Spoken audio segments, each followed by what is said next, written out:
Hey, Charlie, how are you? Good. How you doing, Matt? Good, good. Just talking with Chris, he was saying, being pretty open, about that it's not always easy mentally. Just wondering what your conversations are like with the guys as you try to kind of, get through this. Do you sense when someone's hard on on themselves? Not necessarily Chris, but anybody. What are those conversations like as you try to get through a tough season? Well, I think that's something that this team does very well. I think, um, and it starts with the older guys and talking as a whole. But you see older guys do it. You want to kind of mimic that.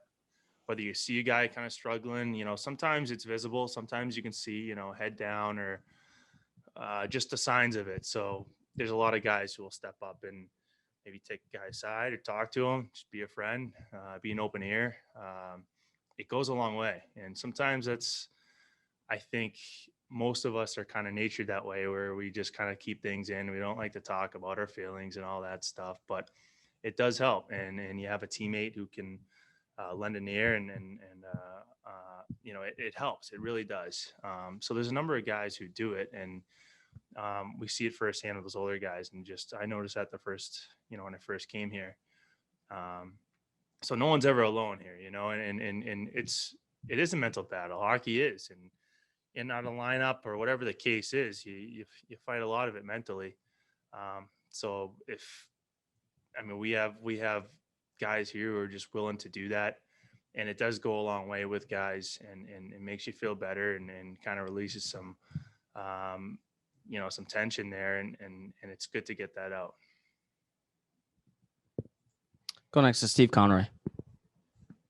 Hey, Charlie. I know it wasn't exactly a banked game today, but you don't often see it, two sessions.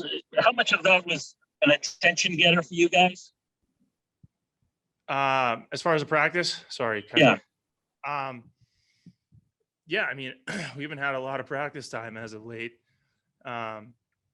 So I think it was good to, get the legs moving again, kind of upbeat, good pace, get those puck touches back, get the reps in that way, feeling good again, handling the puck, and, scrape the ice clean and come out, get some power play time, work on that a little bit on a fresh sheet. I think that was good to do. You just missed that being away for however many days it was, 4 or 5 days. So I think it was needed, and there were some things we could definitely work on there. And that's what you use practice for. You want to get better and feeling good for tomorrow's game where you don't have a morning skate as well. Thanks. Jimmy Murphy. Hey, Charlie, how you doing? Good. How are you? Good, man. So last night, Bruce was obviously not too happy, and he said, "I'm disappointed in guys and leaders that I've praised for a while here." And I know, over the last few years, you've viewed yourself as kind of becoming more of that leadership group there, and maybe I'll call it the transitional leadership from Berge, Krejci, and those guys down to the younger guys. Right now, with everything that's going on with the team, are you putting an onus on yourself? Are you being too hard on yourself, or do you want to do more to lead the guys through this? I know you're just talking about the mental aspect, but just on the ice as well. I think you always feel like you want to do more, no matter where you are. Score 100 points one year, you want to go. You want 105. It doesn't matter. That's just how we are. I think as athletes, and especially with this team, everyone pushes each other, and you want better, and that's how you create that inner competition. And everyone kind of rises their game from that.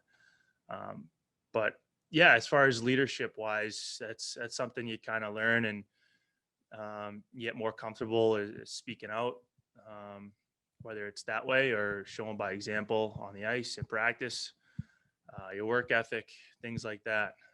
And everyone can bring that. It's not just older guys; young guys can do that. Doesn't mean you have to step up and do a big speech. It's showing it on the ice, showing your compete, and your energy, your focus, your dedication to your craft, all that good stuff. And that stuff says a lot about you as a person, and it says a lot about this team. But there's a lot of guys who show that, and I think it's every guy has to take it upon themselves to bring a little more leadership in their own way. And it's going to help, and it gets you engaged too, whether you open your mouth and you say something here and there on the bench, in the locker room, whatever it is.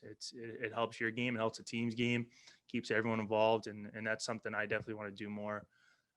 And I know a lot of other guys as well. Last question, Kevin Dupont. Charlie, this one's a little off the beaten track, if you bear with me for a second. Yesterday, Bruce and Steve both gave a shout out to the women for the Isabel Cup that's being played over in Brighton. And I know, if you talk to the women who've played the last 25 or 30 years, many of them will say that what helped them a lot was that they integrated early with the boys, and they were playing with the boys at age 6, 8, and 10, and eventually go their own way, obviously. I'm wondering your experience when you were that kid, on the South Shore playing at age 6 and 8, were the women included? Yeah. I mean, I think more so nowadays, there's more women involved in playing, which was great to see. You want to keep growing the game. You want to get them involved. It's hockey's for everyone, and they're no exception. And I love watching them play. I wish I could skate like they do. They're so smooth, and there's some good skill. But I remember growing up, even when I was a mite, we had a goalie who was a girl, and she was best in the league. We won the championship that year. And it's good times looking back, but you didn't think anything of it. She was just, one of the members on the team, and she played a big role and helped us. Even growing up, years later, where you have guys in your team and they have sisters who play. One of them was Jillian Dempsey, who plays for the Boston Pride. She used to practice with us and come out there, and she's a show us up pretty much. And she competed with us and played. She fit right in, if not was better than most of us. That would have been what age for her?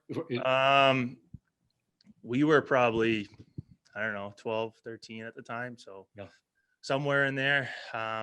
But yeah, you can play, and it's great to see more of that and more girls join in, feeling comfortable that they can start. I mean, my sister played when she was younger, but there wasn't a lot of girls teams and all that. So she grew up playing with the boys, and eventually kind of panned off. She went another route, but it's good to see that there's more girls teams and more options to play and get everyone involved. That Mite goalie, do you remember her name? Kristen Connors, of course. You do. Yeah, pretty good. Mites would be like age 6, 7. I was probably 8 or 9. 8 or 9. Okay. Yeah. And your sister who played, what's her name? Jess Coyle. Jess. Okay. That's great. Thanks, Charlie. Appreciate it. Thank you.